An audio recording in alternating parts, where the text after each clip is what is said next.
Bienvenidos y bienvenidas a una tertulia literaria más aquí en Letras a Contraluz. Mi nombre es Ana Berta y el día de hoy tengo el gran privilegio de contar con la presencia de un invitado de lujo. Él es Gonzalo Trinidad Valtierra, prófugo de la ingeniería, alumno del taller de Eusebio Rubalcaba de 2012 a 2017, becario de la Fundación para las Letras Mexicanas de 2015 a 2016 en el área de narrativa, a cargo de Bernardo Ruiz. Durante este periodo preparó la antología de cartas a escritores Postdata o Postmortem, junto con Enrique I. Castillo, Gerardo Castillo y Aide Bravo, editora de Vodevil Ediciones, libro que se publicó a finales de 2016. Autor de los libros de cuentos Dios prefiere a los bastardos, en Vodevil Ediciones 2018. En la tierra se escuchan gritos, en Hay vacantes 2021. La ruta de la tempestad, cuentos de la Nao de China, en Vodevil Ediciones 2022, y Ataúdes con pasos, en La tinta del silencio 2023. Este último en coautoría con Enrique I. Castillo, con quien compiló el libro de cartas a pintores muertos para concluir la trilogía Postdata Postmortem en 2023. Ha publicado en diferentes medios digitales e impresos cuentos, crónicas, artículos, ensayos y algunos poemas. Participó en las antologías Los 43 en Bastardos de la Uva 2015, Piedras Heridas en Porrúa Print 2017 y Magisterio Rebelde, Antología Libertaria en Taller de Creación Literaria 2018. Columnista en El Cambio de Michoacán con su sección La suerte del reloj de 2014 a 2015 y periodista cultural en revistas digitales como Mil Mesetas, Revés Online y Caja Negra con K, entre otras. Durante 7 años se desempeñó como editor y autor de Cancerbero, el blog Tricéfalo, proyecto fundado en 2017 en compañía de Luis Aguilar y Enrique I. Castillo. Además, trabajó como escritor fantasma, copywriter y storyteller en agencias de publicidad antes de convertirse en bibliotecario, oficio que desempeña actualmente en la Biblioteca Alejandro Aura, Faro de Oriente, donde imparte talleres de creación literaria y lectura creativa a jóvenes y adultos. Su libro de haiku, rubaiyat y poemínimos, Eternidad en fuga, verá la luz en 2025, bajo el sello editorial La tinta del silencio. Su próximo proyecto narrativo involucra el metro y la exploración de la narrativa inquietante y fantástica. Planea incursionar en el ensayo con su proyecto Poseído por Oriente, al que desea darle continuidad en forma de libro, luego de explorar la literatura clásica oriental en el blog Cancerbero durante algunos años. Además de eso, disfruta caminar con Yahui, su cachorra, y componer haiku durante los paseos. Pues te agradecemos infinitamente que hayas aceptado esta cordial invitación, Gonzalo. Es para nosotros un gran gusto. Y bueno, iniciamos con la primera lectura que nos tienes preparada. Em, no sin antes darle lectura al comentario de Ángel Domínguez Espinosa, que envía saludos. Saludos para allá a todos y todas las que vean este video en vivo o quienes lo vean en diferido. Y bueno, te dejamos con el micrófono y con la plataforma en diseño individual. Perfecto, muchas gracias Ana Berta por la presentación. Pido una disculpa de antemano porque puede que mi cámara se apague de pronto. Me parece que hace eso la plataforma para evitar la desconexión, ya que la conexión no es tan buena. Entonces, si ven que se apaga, por favor, no se saquen de onda, no lo hago a propósito. Y bueno, voy a comenzar con la lectura de un cuento de uno de estos proyectos que he estado trabajando. Se encuentra en desarrollo ya prácticamente en los ajustes finales y es un cuento muy breve. Se titula Tarántula. Bere, ¿qué pasa? ¿Te sientes bien? Estaba pálida. Momentos antes sintió un pinchazo. Quiso gritar, pero la voz, el aire, la fuerza, la razón, ante la presencia de aquella tarántula que anidaba en su cuerpo, se le habían achicado. Una cosa fría, muerta en su andar mecánico, hurgaba dentro de ella. Primero trepó su muslo bajo la falda y encontró la cavidad más allá de la cual solo podía acceder con la violencia de sus colmillos. Ahora ver era un cascarón, algo frágil antes lleno, donde anida, quién sabe cómo, la descendencia de aquella cosa hirsuta, de vértices agudos. y aunque la tarántula ya había salido, sus huevecillos comenzaban a causar estragos.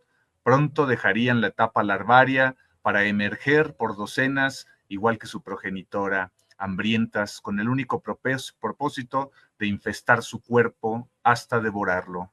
Bere, ¿qué pasa? ¿Te estás ahogando? Era la voz de su prima. Pudo reconocerla, aunque venía de muy lejos y el vagón estaba llenísimo. ¿Cómo podía respirar entre tanta gente? Era un milagro que siguiera en pie. Estaba pálida, llorosa. Su prima comprendió. Jala la palanca, le dijo a su esposo, que alcanzó la manivela con mucho esfuerzo. Los pasajeros comenzaron a chiflar. Cállense, pendejos. ¿Quién fue, hijos de su puta madre? Había, cuando menos, 5 hombres en la proximidad de Bere. Cualquiera de ellos podía ser el artífice de aquel maleficio, el dueño de esa monstruosidad. ¿Quién manoseó a mi primita, cabrones? Es solo una niña. A ver si muchos huevos. Alejandro, grítale a los polis. Pero en vez de eso, se abrió paso hasta donde estaban su esposa y su prima. Bere comenzó a sollozar, avergonzada, sin atreverse a mirar a los hombres que la rodeaban, altos, viejos e indiferentes. Dime quién fue. Haz un esfuerzo.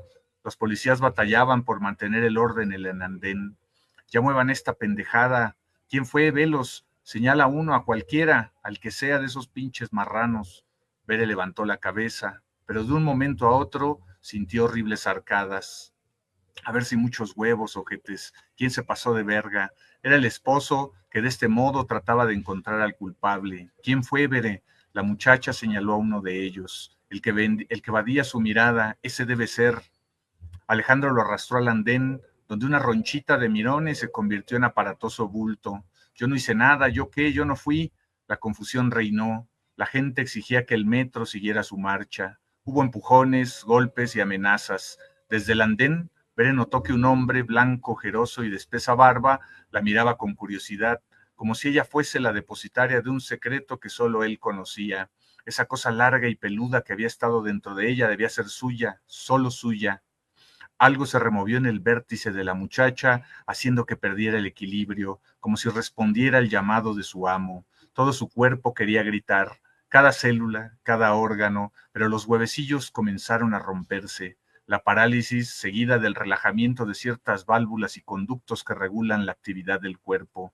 El cuerpo, en su caótico conjunto, se descomponía de dentro hacia afuera. Alejandro se volcó a golpes sobre el hombre que había señalado a Berenice. En cambio, el que la miraba casi con sorna, con una frialdad cínica, el culpable de que se sintiera enferma, se despidió con una sonrisa cuando las puertas del vagón se cerraron. Wow, nos hace sentir esa angustia del personaje y también cómo lo vas describiendo de una manera magistral. Me gustaría que empezáramos con la pregunta que ya es de cajón aquí en Letras a Contraluz. ¿Qué representa para ti la literatura? ¿Qué es la palabra? ¿Y qué significó ser becario de la Fundación para las Letras Mexicanas? Muy bien. Voy a empezar del final hacia el principio. Entonces, bueno, estar en la Fundación para las Letras Mexicanas fue, pues, primero que nada, una súper oportunidad de dedicarme de lleno, de tiempo completo, a la literatura. Esto es, a leer y a escribir, así de sencillo. Entonces, el hecho de que te puedas sostener económicamente haciendo algo que tú sabes que viniste al mundo a hacerlo, porque para entonces ya tenía esa claridad, o al menos ya me la había ganado, digamos, trabajando en el taller de Eusebio Rubalcaba, ya sentía que era algo a lo que yo quería dedicarme, pues bueno, fue como un regalo caído del cielo. Siempre que puedo me doy una vuelta a la fundación, a saludar al maestro Eduardo Langagne, les he llevado libros, o incluso he pasado simplemente a saludar porque me trae buenos recuerdos. Conocí gente muy interesante, gente que tenía sus proyectos, y eso me permitió también a mí como pensar qué clase de literatura quería hacer. Y en fin, todo esto obviamente pues es el resultado de valorar la palabra escrita. Ya para entonces tenía un tiempo trabajando en el taller de Eusebio Rubalcaba, y bueno, allí descubrí lo que era con mucho rigor y bajo la tutela del maestro Rubalcaba, explorar las emociones y todo este conglomerado a veces contradictorio de cosas que hay en nuestro interior y en el interior de estos seres imaginarios, ¿no? Prácticamente todo lo que he escrito es ficción, o sea, son ficciones. Digo, si tiene alguna semejanza con la realidad es pues porque no puedo hacerme de la vista gorda, digamos. Son temas, he tratado temas que pues, son fuertes. Pareciera que a veces la literatura que más me interesa es la literatura de género negro, de crimen, como de un realismo fuerte, digamos, como le llamaban en el taller, un realismo turbio. Pero también me gusta la fantasía y he tratado de explorar este tipo de literatura. Pero bueno, a lo que voy es que ya para entonces tenía esta especie de obsesión con cómo decir las cosas, cómo hacer que fueran más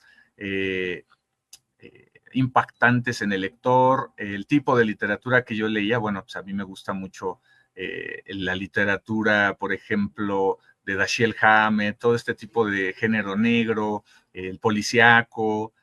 Obviamente me encanta la literatura del siglo XIX y también, bueno, la literatura de viajes y todo este tipo de cosas. La palabra escrita ¿cómo decirlo? Pues es como la sangre que corre por mis venas. Todos los días le rindo un tributo, escribiendo, así sea una sola línea, un pequeño fragmento y sobre todo leyendo, eso sí es algo que hago todos los días, como buen adicto a la literatura. Si no leo al menos un rato, me pongo de malas. Puede que no coma a mi hora, eso lo tolero. Puede que haya tenido una mala noche, también puedo sobrevivir a eso. Eh, Puede incluso que esté un poco crudo, también puedo con eso, pero si no leo todos los días, creo que sí me puedo poner un poco de malas, porque es algo que me da una especie de estabilidad ante todas las cosas que uno tiene que afrontar, ¿no? De todos los días. De todas esas temáticas que has leído y de todos esos libros que has tenido la oportunidad de hojear y de ir desentrañando todos los misterios y todo lo que el autor te está presentando, ¿qué libros nos podrías nombrar? Tres autores y tres libros que marcaron un antes y un después en tu vida hasta el momento. Muy bien, esa pregunta no la sobrevive en los presidentes, pero creo que saldré bien librado. Bueno, primero que nada, yo eh, pensaría en Bajo el Volcán de Malcolm Lowry. Quienes me conocen seguro ya esperaban que dijera eso, porque, bueno, es una novela que he leído 3 o 4 veces. O sea, generalmente uno lee una novela y dice, bueno, ya leí una novela, está padre, me gustó, y se busca otra cosa. Pero a Malcolm Lowry, a su Volcán, he vuelto 4 veces, y una de ellas lo hice en inglés, o sea, la leí en inglés. Ya la había leído en español, entonces digamos que no fue tan difícil. Y Malcolm Lowry para mí es un personaje muy interesante de la literatura, porque pues el hombre prácticamente vivía pues casi que en condiciones pues, de miseria muy, muy difíciles. Se enfrentó a esta terrible enfermedad del alcoholismo, que no hay que romantizarla, porque pues yo creo que él como novelista pudo haber hecho mucho más de lo que hizo si no hubiera sido víctima de esta terrible enfermedad. Y a su vez, lo cual es contradictorio, creo que pudo darnos la novela que nos dio porque vivió el infierno del alcoholismo. Entonces son estas cosas como contradictorias que me llaman mucho del personaje de Malcolm Lowry. Él es poeta, a mí me parece que es un gran poeta y es novelista. Evidentemente lo considero un gran novelista, es como una meta a la que si uno quiere ser novelista, pues podría aspirar.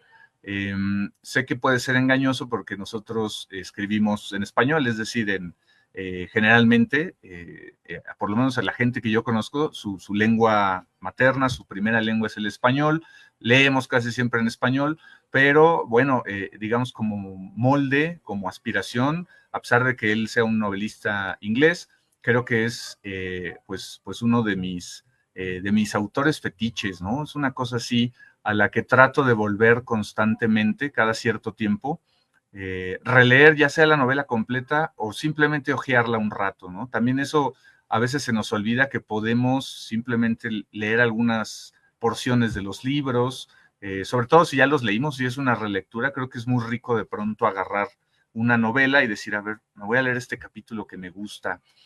Eh, Tendría que mencionar también a Rafael Bernal.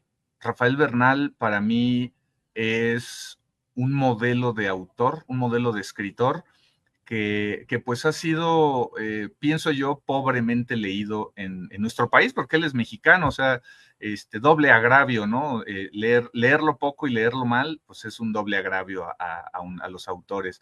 Rafael Bernal a mí me parece muy interesante porque supo conciliar estas dos vetas del escritor, que es él era pues un doctor, él tenía estudios de posgrado, era un investigador, escribió historia, me parece que también escribió algo que encajaría en la lingüística, es un estudio comparativo digamos, de Filipinas y México, de cómo se habían transculturalizado allá en Filipinas debido a la influencia del español que se hablaba ya aquí en México. Escribió un libro de historia muy bello, sobre el océano, la historia del océano Pacífico. Escribió esta novela que es pues de las novelas, digamos, que en el género policíaco en México pues es importantísima porque pues una de las, bueno, no de las primeras, porque ahí estaba esta señora Bermúdez, se apellida María Luisa, quizá me esté equivocando, discúlpenme por favor, pero ella ya había explorado el género policíaco. En fin, El complot mongol es una novela muy entretenida, muy divertida, a mi parecer, muy bien lograda, pero además era un gran cuentista, escribió Trópico, escribió cuento policíaco muy bien logrado, escribió el libro de Gente de Mar, que son historias de piratas, que además es divertidísimo, es emocionante, está lleno de aventura. Entonces abarcó una serie de temas muy variados, muy diversos, que a mí lo particular me parece que hacen de él un escritor muy completo y también bastante complejo, porque bueno, su historia, debido a que él era sinarquista, o sea, que tenía unas ideas ahí muy radicales, muy de derecha, digamos, pues le ganaron el ostracismo, lo hicieron a un lado y quedó como en el olvido, pero su obra literaria a mí me parece muy bien lograda. Eh, y bueno, él sería otro de estos autores, ¿no? Para mí el libro importante o el que más me ha marcado de Rafael Bernal, yo creo que es La gente de mar, que es un libro de cuentos. Su libro de cuentos Gente de mar, entre los colegas siempre estábamos buscándolo, entre los colegas del taller y otros cuates, nos dedicamos a rastrearlo hasta que por fin encontramos un ejemplar porque no lo reeditaron.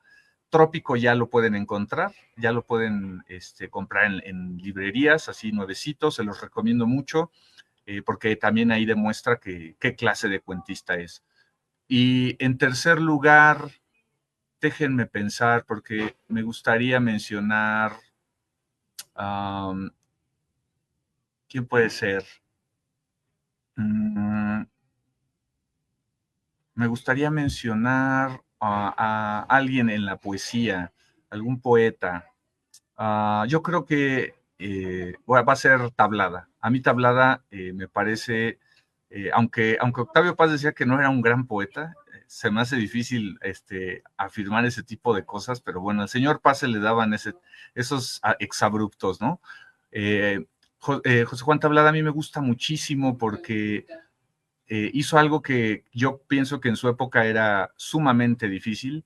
Ahorita ya cualquiera con el internet y las telecomunicaciones pues ve películas y anime y puede conseguir libros casi de cualquier lugar del mundo. Ahora es fácil asomarse en la cultura rusa o en la cultura japonesa o en la cultura escandinava y encontrar cosas interesantes, pero cuando a él le tocó escribir en su época, pues estábamos aquí como en un orbe muy cerrado y de pronto él empieza a fijarse en el oriente y escribe estos haikus. Él digamos que los tropicaliza y lo hace pues muy bien, lo hace de una manera excepcional. Y esas pequeññas piezas de poesía, esos poemas sintéticos, como él les llamaba, a mí me encantan. Ya en mi presentación, pues ahí queda la evidencia de que a mí me gusta, además de pasear a mi perrita, escribir haiku. Eh, es una forma, es una sensibilidad más que una forma poética, porque digo, evidentemente tiene su forma, 5, 7, 5, hay un montón de cosas, ¿no? Con las que hay que cumplir, la palabra de estación, un montón de cosas así, de detalles técnicos, diríamos, pero es una sensibilidad que uno desarrolla, una mirada, una manera de mirar el mundo, y creo que Tablada lo supo hacer y nos regaló algo que es invaluable, que es esa mirada del Oriente a través de sus propios ojos, cómo él lo percibió, cómo él lo entendió y cómo finalmente lo dejó en forma de libro. Entonces, bueno, voy a irme con ellos, con estos autores. Obviamente tengo más, también me gustan pues, infinidad de cuentistas, autoras, autores, pero ahorita ellos tres me vienen a la mente, ¿no? Así a bote pronto. Perfecto. Pues ya que estás retomando el tema del haiku, me gustaría que pasáramos un poco más a extendernos al respecto. Sin duda alguna, pues tu maestro fue José Juan Tablada, pero también hay otras vertientes que nos llevan a amar algún género en específico o algún tipo de poesía en especial. Entonces, me gustaría que nos pudieras platicar un poco más al respecto de cómo nace ese interés por el haiku. ¿Solo fue Tablada? ¿Fueron otros autores que fuiste descubriendo a partir de él? ¿Te llamó la atención el haiku hecho en Japón o solo los que empezaron a hacer acá en México? ¿Y tú de qué manera consideras que se hace un buen haiku al estilo mexicano? Muy bien. Bueno, evidentemente Tablada es un nombre que cuando se habla de haiku, yo quiero pensar en Latinoamérica o donde se hable español, pues también incluyo España, o en Texas, o del otro lado de la frontera, porque ya se habla mucho español y habrá haijines por allá también, pues obviamente sale a relucir el maestro Tablada, ¿no? Con sus haikus. Pero bueno, he leído y me he tratado de acercar a las traducciones que, digamos, gozan de cierto prestigio porque están hechas por especialistas. Evidentemente, pues cualquier traducción es buena cuando tú no conoces la lengua, ¿no? Del original. Siempre he pensado que así sea el libro más humilde, que luego ni trae el nombre del traductor, creo que esas se las roban y por eso no le ponen el nombre del traductor, pero la cosa es que si no conoces la lengua original, pues cualquier traducción es buena para empezar. De un tiempo a la fecha, pues he tratado de frecuentar pues las traducciones que digamos, pues ya gozan de un prestigio. Me gusta mucho las sendas de Oku, de Basho. De hecho, elegí la primera frase que abre su libro, que es ese género es muy interesante, es el libro de Basho, no es un libro de poemas, es un libro de viajes, o más bien es un libro de peregrinación o de caminata. No sabría cómo definirlo exactamente, porque el haibun, el género al que pertenece las sendas de Oku, es un libro en el que pues, te va contando de los lugares que frecuenta en este viaje que hace por Japón, y conforme va avanzando en su viaje, pues va convirtiendo en estas pequeñas piezas de poesía, en los haiku, estas experiencias. Entonces, es un género pues, que yo pensaría de estos inclasificables, porque pues tú encuentras una crónica, lo puedes leer como una crónica, lo puedes leer como un libro de viaje, lo puedes leer como una especie de diario, o como un ejercicio espiritual, porque la cuestión con el haiku es que hay una espiritualidad detrás. Entonces, es raro que cuando se platica de literatura se hable de estas cuestiones espirituales en el sentido de lo religioso, ¿no? Pero para Basho es un viaje, digamos, de una experiencia espiritual, y eso a mí me llamó mucho la atención, que el hecho de caminar, de hacer una especie de recorrido en la naturaleza, se pudiera convertir, además de en una experiencia espiritual, en un libro, en un poemario, por ejemplo, en literatura, y creo que eso fue lo que me cautivó. Por ejemplo, entre las traducciones más recientes que he podido consultar, que he leído, me gustó mucho una pequeña antología que hace Vicente Aya de haikus que hablan de luciérnagas, libélulas y mariposas. Y bueno, él es un traductor profesional, entonces traduce haikus que no estaban traducidos, no están antologados. Eso le agrega mucho valor. Ustedes la pueden encontrar en internet si la buscan. La pueden encontrar buscando, por ejemplo, haikus de Lafcadio Hearn. Ahorita les platico un poquito de Lafcadio Hearn porque es un personaje interesante. Pero bueno, esta yo creo que es la que leí, lo último que leí, y encontrarme con estos poemas fue muy interesante porque pues allá en Japón todo mundo hace haiku, o sea, no crean que es la exquisitez, el haiku no es, inició como un juego entre grandes poetas de las cortes, era un juego de gente letrada de hace varios siglos, obviamente pues no estaban alfabetizados los campesinos, pero se fue difundiendo, y en Japón los niños hacen haikus, cualquier persona hace haiku, y son además poemas muy bien logrados. Me gusta mucho eso porque desmiente, o digamos que tira el mito de que la poesía es algo sumamente elevado, que es algo para los elegidos, como Octavio Paz, por ejemplo, que él se sentía ya en algún punto, yo creo que Sor Juana o un semidios o una cosa así inalcanzable. Pero el haiku es un juego que tiene o que puede tener una experiencia incluso espiritual, eh, y que se puede practicar, al parecer, por lo que sé de que se hace en Japón desde la infancia. Es como hacer juegos de palabras para nosotros, o como aprenderte rimas o adivinanzas. Con esa naturalidad me parece que cualquier persona lo hace.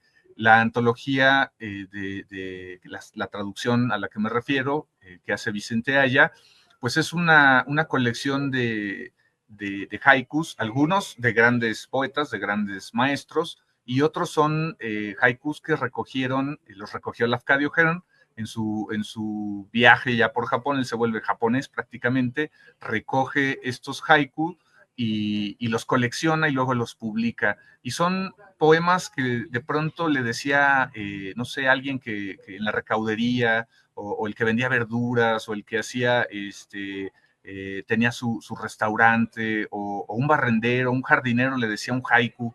Entonces me imagino la experiencia de este hombre occidental a finales del siglo XIX, principios del XX, me parece, que de pronto se encuentra con personas que atienden su trabajo, digamos, un jardinero, y que le regala una pieza perfecta de poesía zen, por ejemplo, de poesía dentro del budismo zen, o una visión de la naturaleza que rescata del olvido. Es decir, él lo atestigua, lo ve, lo afecta en su vida interior, y decide convertirlo en un haiku. Lo amolda a esa forma, ¿no? Tan estricta, 5, 7, 5.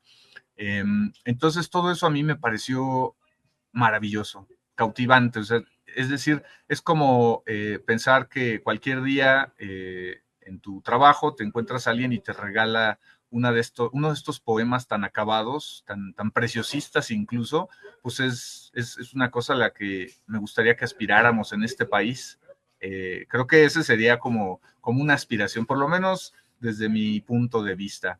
Entonces, pues he tratado de leer he leído los de Natsume Soseki, tengo una pequeña colección de haikus zen de Natsume Soseki, que además pues a veces te permiten o te dan pie a dedicarte a reflexionar un poema de 17 sílabas un buen rato. Y pues trato de hacerlo eso caminando. Caminar creo que es fundamental. Los haikus dice Vicente Aya, me parece, se deben leer donde suceden, en la naturaleza.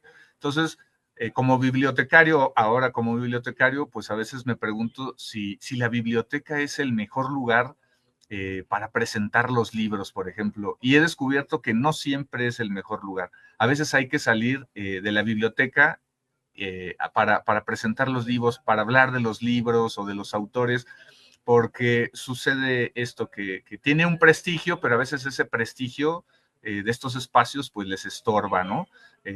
Yo creo que mucha gente se podrá relacionar con que de pronto todo el andamiaje de la cultura pues pareciera estorbarle a lo más vivo de la cultura, a la parte más vital. Y creo que el haiku también tiene esa ingenuidad que a veces nos hace falta, o esa especie de sencillez de pues simplemente pues salir, por ejemplo, de la biblioteca y hablar de la poesía en las bancas, en las áreas verdes, en los jardines, y el haiku es muy útil en ese sentido porque pues, se debe leer donde sucede, que es así, en contacto con la naturaleza. ¿Tendrás a la mano algún haiku que tú tengas de tu autoría? Sí, sí, de hecho, aquí tengo el archivo que espero que ya en octubre sea un libro. Entonces les puedo leer algunos. Voy a ir lento para hacer este espacio necesario, porque como son muy pequeños, de pronto parecieran palomitas, que te las puedes comer así, una palomita, dos palomitas, y no, hay que darles un espacio, ¿no? Entonces voy a espaciar y voy a ir leyendo algunos de estos haiku. Bueno, primero que nada quiero leer el epígrafe que tomo de Matsuo Basho, que dice: los meses y los días son viajeros de la eternidad. Y voy a ir leyendo un poco al azar estos haiku, y dice así: fruto, me caigo y ruedo, buena suerte, lejos del árbol. Mi mente sigue un pensamiento, la mosca trazando el vuelo. A la sombra de una higuera, nada importa lo que pienso. Voy a adelantarme un poquito y yo creo que sí es muy en la tónica de tablada, pero a mí me atrevería a decir que es de los que más me han gustado. Dice así: en el rellano de un caluroso día, agua de chía. El siguiente dice: todos los días algo cambia, el lienzo en la ventana. Ahora me voy a adelantar otro tanto para leer de los últimos que tenemos por aquí. Y dice así: flores silvestres, las mariposas son incluso más pequeñas. Corriente de montaña, la luna llena será tan fría.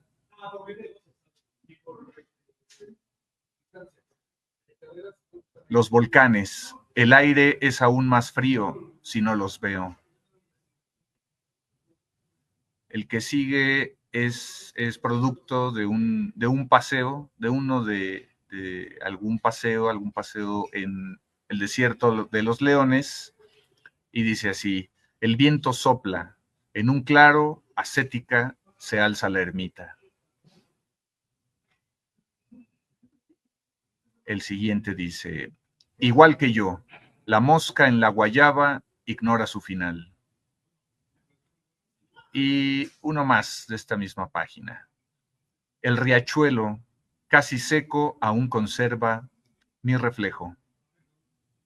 Entonces, bueno, esos son algunos ahorita que leí, hay varios, algunos tienen que ver con esta experiencia de la caminata, otros son simplemente como este de la mosca en la guayaba, un descubrimiento antes de destruir a la pobre mosca en la guayaba por impertinente. Eso no es muy budista de mi parte, pero eso a lo que me lleva es a los poemínimos que están incluidos en este mismo libro. Incluí el Rubaiyat y el poemínimo.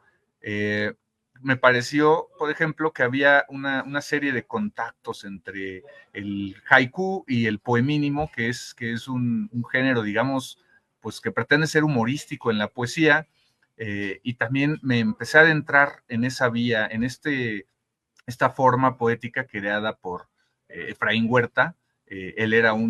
Yo creo que él era un hombre con el que uno se la podía pasar muy bien. O sea, al leer sobre todo sus poemínimos, yo creo que era un tipo con un sentido del humor tan afinado, tan ácido, y tan jocoso también. O sea, creo que sabía reírse de cosas a veces que son un poco evidentes, un poco tontas, diríamos, pero eso también me gustó mucho porque el haiku digamos que el haiku también tiene ese sentido del humor, que fue como una respuesta un poco digamos, a la solemnidad de la poesía de las cortes.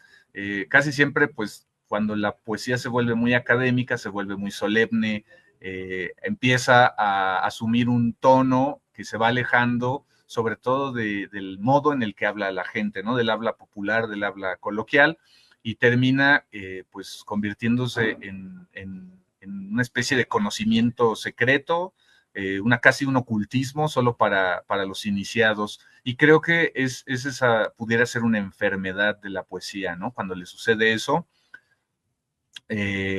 cuando es repetitiva, reiterativa, cuando se vuelve casi enigmática, y no en el sentido de que contenga un enigma al que todos podemos acceder, sino en el sentido de que el enigma es solo para iniciados, o sea, que requieres toda una preparación muy exquisita, y entonces, bueno, el haiku viene a ser como una respuesta a todo eso, y conserva todavía una especie de sentido del humor.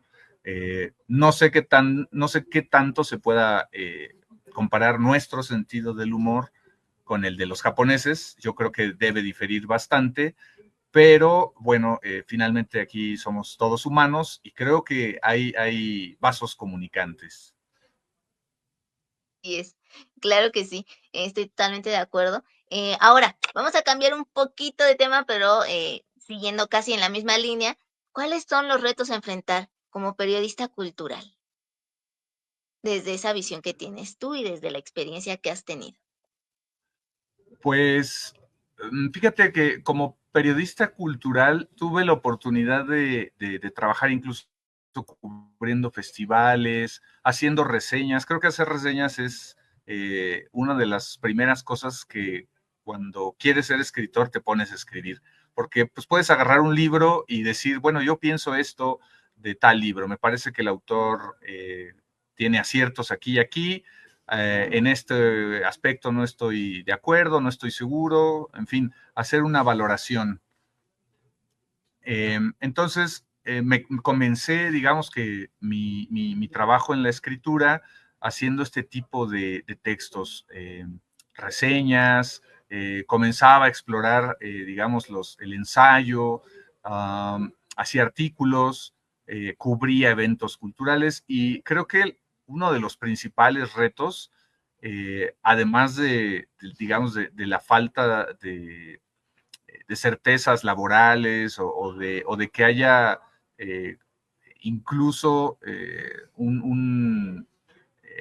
¿cómo llamarlo? Uh, Pues no como tal un contrato, porque no puedes, digamos, trabajar en un solo lugar a veces cuando estás en el periodismo cultural. Lo que quieres es moverte, lo que necesitarías es que hubiera una facilidad para que revistas y publicaciones pues estuvieran dispuestas a pagar por tus textos, ¿no? Eso es muy difícil, eso es algo que la verdad, si acaso yo lo logré un par de veces, hacía el trabajo pues por gusto, incluso me llegaba a ir a festivales de cine por puro gusto, me quedaba en casa de algún cuate, por ejemplo en Morelia, eran experiencias muy chidas, dedicarse a escribir sobre cine, tratar de entrevistar a un director, en fin, escribir una crónica. Yo creo que uno de los retos es que pues se formalice de algún modo toda esta industria del periodismo cultural. En México ha habido pues, publicaciones, semanarios, revistas digitales que pues, han marcado incluso su época, ¿no?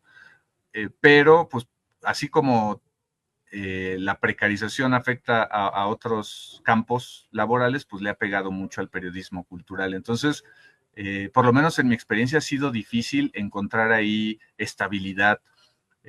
Por otro lado, creo que también yo pensaría en la profesionalización. He conocido gente que se dedica de lleno al periodismo cultural y que no ha alcanzado pues, esta estabilidad que también te la da la profesionalización, es decir, no solo en el aspecto jurídico laboral, sino que también puedan hacer otros estudios, aspirar a los, no sé, los diplomados son muy caros, en fin, también el periodista es alguien que anda a pie, entonces a veces simplemente tiene que seguir, digamos, explorando el campo cultural, andar a pie, salir de los lugares donde está saturado, donde el periodismo cultural satura incluso con notas, con reportajes, porque pues en todos lados y a veces en los lugares menos esperados están haciendo, sobre todo aquí en la Ciudad de México,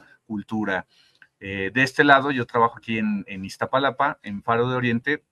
Evidentemente hay muchísima gente interesada en hacer cine, documental, pintan, esculpen, hacen cartonería, escriben, y rara vez nos encontramos con que los periodistas culturales pues están por acá produciendo notas o entrevistando o organizando coloquios o eventos culturales.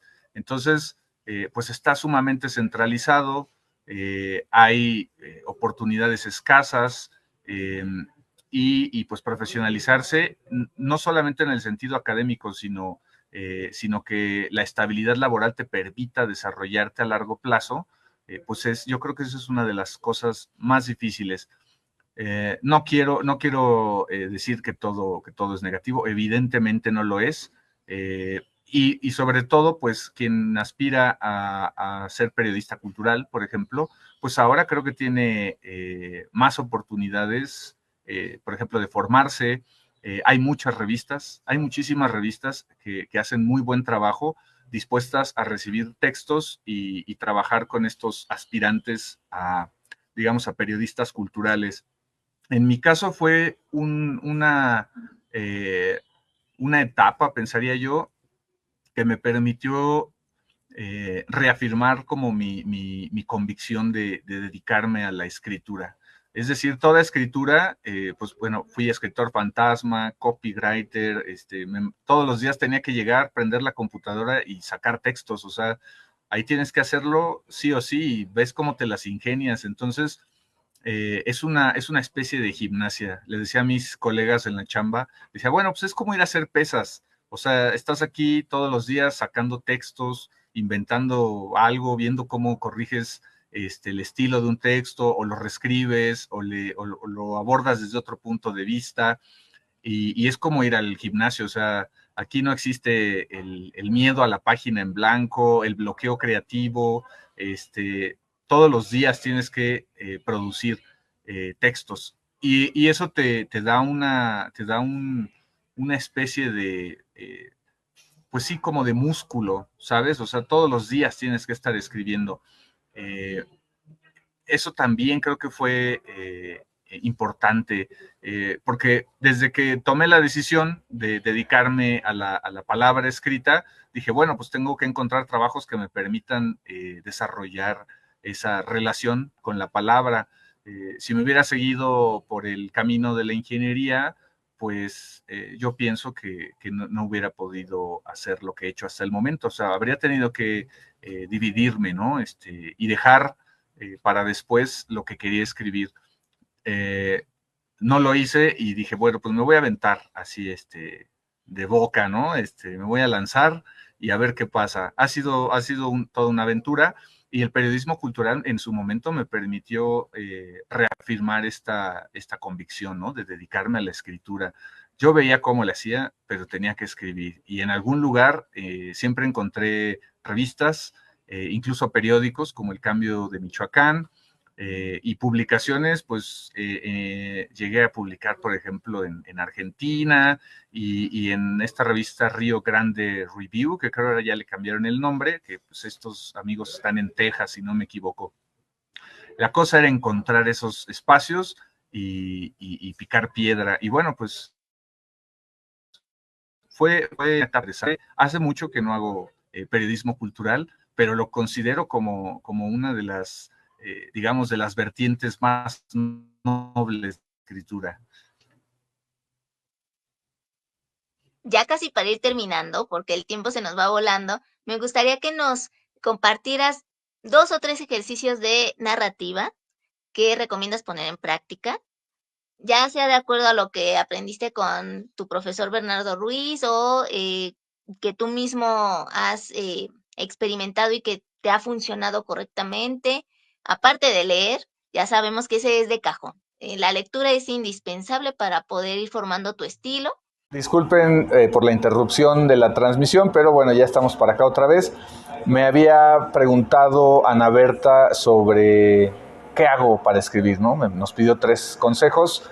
Entonces, bueno, el primero sería leer en voz alta. Leer en voz alta los libros que nos gustan, no por completo, evidentemente. No sé quién tenga tiempo de ponerse a leer en voz alta un libro completo, pero sí leer en voz alta algunos fragmentos, algunas porciones que uno considere ejemplares. Y eso, ¿para qué? Pues para asimilar el ritmo de la lectura, aprender a leer en voz alta, darle la pausa adecuada. Eso es lo que te ayuda a aprender la puntuación.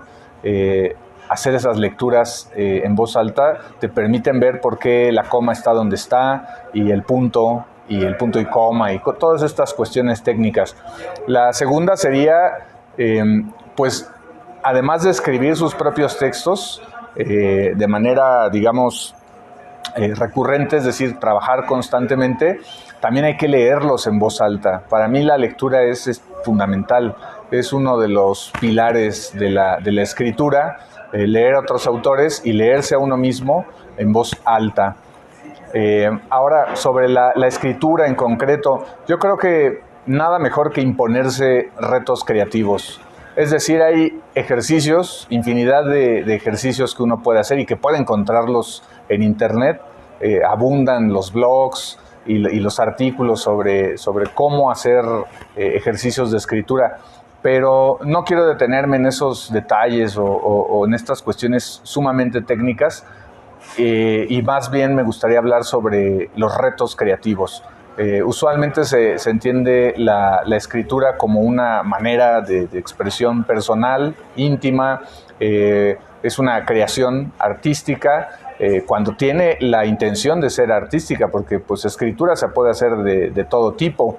Pero cuando hablamos de escritura creativa, del arte de la escritura, creo que lo más importante es imponerse retos creativos y llevarlos hasta sus últimas consecuencias, incluso si no se publican. Es decir, si lo que uno escribe, atendiendo ese impulso, no llega a publicarse, no importa, porque ya se hizo todo el ejercicio, ya se llevó de principio a final y en ese proceso se aprenden un montón de cosas. Lo importante de los retos creativos es que te permiten buscar tus límites y te permiten obligarte a ti mismo a tratar de decir las cosas que tú sientes que puedes decir. Entonces, para mí un reto creativo es, por ejemplo, el haber elegido el tema de la Nao de China para hacer un libro de cuentos. Un reto creativo es imponerme el estudio, por ejemplo, de los haiku, leer haiku, estudiar el haiku, escribir haiku y ver qué funciona y qué no funciona. Ahí es donde comienzas a hacer un oficio, yo pienso, más completo en torno a la escritura, pero necesitas retos creativos, porque de lo contrario vas a escribir algo hoy y en una semana otra cosa, y quizá en un mes vuelvas a escribir y te sientas frustrado porque no ves una mejoría, por llamarlo de una forma. Pero un reto creativo te va a obligar a hacer un proyecto de principio a final, aunque no pase nada con ese proyecto. Ahora bien, los talleres son muy útiles para realizar estos procesos de duración prolongada, digamos, asistir a un taller durante un año e imponerse la escritura de un texto cada semana o cada 15 días, ahí hay un reto creativo. Más adelante, pues cuando uno desarrolla un poco estas habilidades, pues puede imponerse ya los retos creativos en la soledad de su estudio o en su casa o en la biblioteca, donde sea que uno trabaje. En fin, creo que esos serían los 3 consejos. Y sobre el trabajo que hacemos aquí en la biblioteca, pues se resume en leerle a los niños, leerle a la gente que todavía no está empapada, digamos, de este hábito o que apenas comienzan a explorarlo. Creo que lo principal es leer y leer con la gente.